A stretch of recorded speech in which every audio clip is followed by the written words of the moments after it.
Senate currently in quorum call. It is. Ask unanimous consent that we set that aside. Without objection. Mr. President, we remember.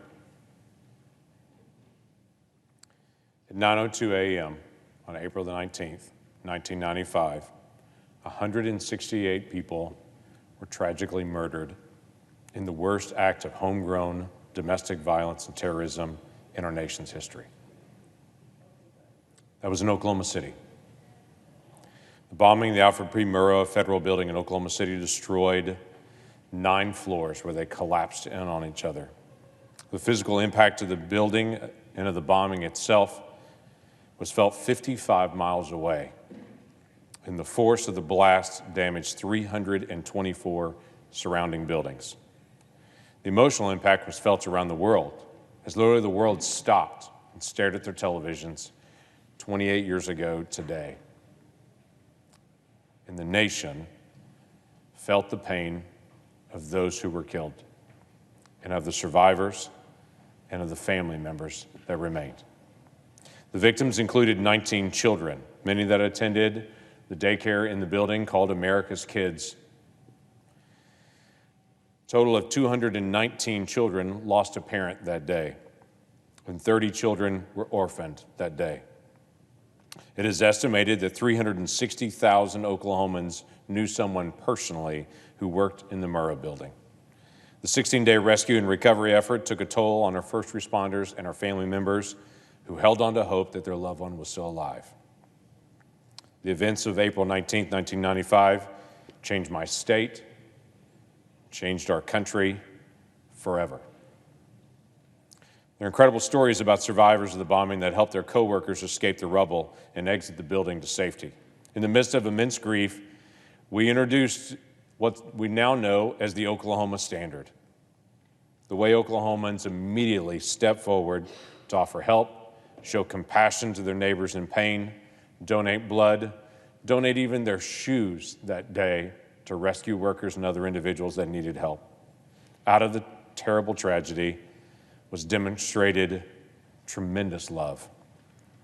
By 3:30 p.m. on April the 19th, 1995, a family assistance center called the Compassion Center was set up at the First Christian Church in downtown Oklahoma City. The center was supported by the American Red Cross, hundreds of local clergy, chaplains, and mental health professionals. Donations for victims and rescue workers poured in from fellow Oklahomans and Americans. $14 million was donated to the Oklahoma City Disaster Relief Fund. And the Oklahoma legislature created the Murrah Fund that pooled public and private dollars to assist the victims with lost wages, grief counseling, funerals, and burial costs. There's a lot to be said about the aftermath of the Alfred P. Murrah bombing. One notable piece that is often overlooked is the remarkable work of law enforcement that day. See, law enforcement was called in from all over to be able to assist. But one state trooper that was responding to it was actually turned around and said, "Stay in your area. We do need to keep coverage across the state." So this state trooper, Charlie Hanger, stayed in his area way north of Oklahoma City on I-35. And that day, in his normal duties that he was doing, he saw a yellow Mercury that had no license tag on it, and he pulled him over. Just doing his job. The person that he pulled over was the person who had actually committed the murders. Just a great cop doing his job. The FBI came in from all over the country to come help. U.S. attorneys came to be able to help. Employees helped the FBI put together a drawing of the person when they found out the van was rented, or the truck that was actually used for the bombing was rented. They helped develop this as the FBI worked, and they figured out that the person that Charlie Hanger had pulled over was actually the person that they were looking for at the same time, and were able to speedily make an arrest. My city and my state is very grateful to the FBI and to the work that they did that day, local law enforcement, U.S. attorneys, first responders, everyday Oklahomans, that literally ran towards that moment, some staying literally for weeks and months, going through the debris. You can't imagine the pain and the difficulty of digging through rubble and identifying people. What those first responders did and what those individuals that stayed on the pile did will never be forgotten by our state. One resounding message from the survivors of the Oklahoma City bombing is that life can be forever altered in a single moment. Oklahomans that lost their lives that day simply woke up, went to work, dropped off their child at America's Kids Daycare, thinking they'd all come home that night. There's a lot that we can learn from those events, but it reminds us that time with our family and loved ones is precious and should never be taken for granted. But we should also remember that the Oklahoma City bombing was driven by anti-American hatred. Single individuals with misguided government beliefs and hatred for people in government literally drove a truck bomb in front of a building full of people serving their nation that day in a federal building and chose to kill them just because of their hatred for government. We can never allow our nation to rise up with that kind of anger and hatred against fellow Americans. We are a nation that has disagreements, and we solve those by talking to each other as fellow Americans.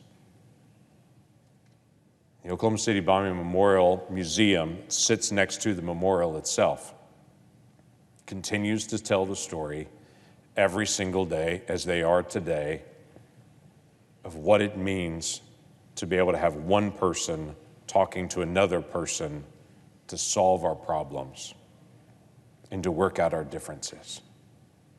On the 28th anniversary of the Oklahoma City bombing, we still feel the sharp pain and loss in Oklahoma. While some in the nation look back on it and think that was a long time ago, we remember. We thank the first responders and the law enforcement officers for their invaluable service. We remember the lives of the victims lost, and we continue to pray for their families and for their survivors that are still gathering today together, just to check on each other as families. And most importantly, we will continue to tell the story of what happens when rage and hatred for fellow Americans spills over into the destruction of life. We remember. And I would ask this body to do what we're doing in Oklahoma City today. We're pausing for 168 seconds to remember the 168 victims that we lost that day. So would this body pause with me for 168 seconds?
Today we honor those who were killed,